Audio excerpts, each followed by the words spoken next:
Go ahead. Alright, this is something I wrote again, just that quick, just to keep everybody tripping out and have a good time. It's called Hurry Up, Bitch. I know damn well you knew you was going to have to pay at the register. I know damn well you knew that you knew you was going to have to pay at the register. Why you wait till you get to the counter and start digging in your purse? Hurry up, bitch.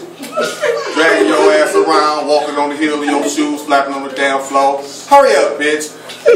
Decide what you want at the counter, staring at the menu for 20 minutes, like it had changed since your ass had been at the back of this line, and the time it took from you to get to the front. Hurry up, bitch.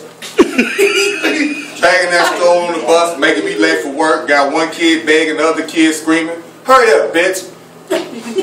Oh, my bad. You heard that? I thought I was talking to myself. Here I go again, calling women bitches and showing my ignorance. Maybe, just maybe, it ain't them that needs to hurry up. Maybe I need to slow down. No, I'm just tripping. Hurry up, bitch.